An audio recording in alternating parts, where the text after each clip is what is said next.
Hi, good morning. Diyan maglalaba na sana ako kaso nasira tong washing machine namin.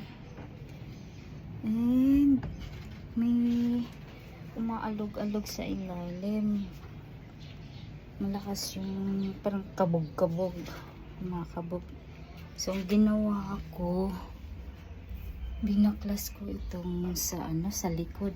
Ayan o. Binaklas ko itong sa likod, chinek ko. And napag-alaman ko itong parang trailer sa ilalim. Ito. Nakaawang siya. So ito pala yung tumutunog pag ikot niya. So ang ginawa ko, nilagyan ko siya ng Pero bago ako nagbaklas nito, nagtingin-tingin muna ako sa YouTube kung ano yung mga possible na dahilan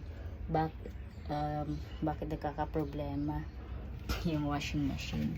At may mga ganong instances na yung unnecessary noise sa ilalim. Ayan. So ang ginawa ko, nilagyan ko ng glue. Ang dumi na ng kamay ng nanay. Ayan, nilagyan ko ng glue. Ginlo ko ito sa ilalim. Ayan na, hindi na siya umuga, hindi na siya gumagalaw, hindi na siya nakaangat. Kasi kanina nakaangat to eh. So ayan. So titingnan na lang natin kung gumagana. Actually may nakasalang na ako dito, kaso para dala testing na din.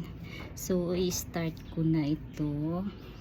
Tingnan ko kung hindi na ba siya umaano sa ilalim, tumutunog.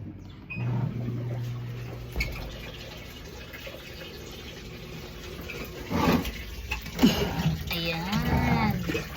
Ayan o, may ikot-ikot na siya pero hindi na siya tumutunog. Ay, very good talaga ako.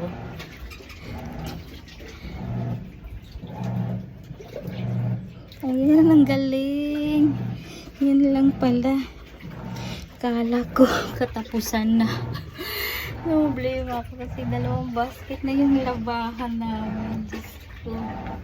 Ayan, titingnan ko na lang hanggang sa nagsalang lang ako ng pantalon. Titingnan ko na lang kung magdi-drain ba talaga siya, tsaka hanggang sa matapos 30 minutes yun naman talaga. Ayan, sana hindi na siya hindi na siya matuklap dun sa kinalalagyan niya.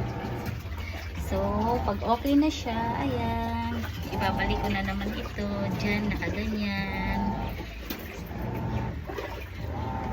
Maya maya konti. Ayan, so ganyan talaga ang buhay pag isang nanay. Yan, lalo na pag wala ang partner mo, so kailangan aralin mo lahat ng gawain dito sa bahay, gawain ng mga lalaki. So wala din kasi akong maasahan eh, kasi maliit yung mga anak ko, so ako lang din, sarili ko lang din, so hanap talaga ng way. So yun lang po, thank you, sana may natutunan kayo.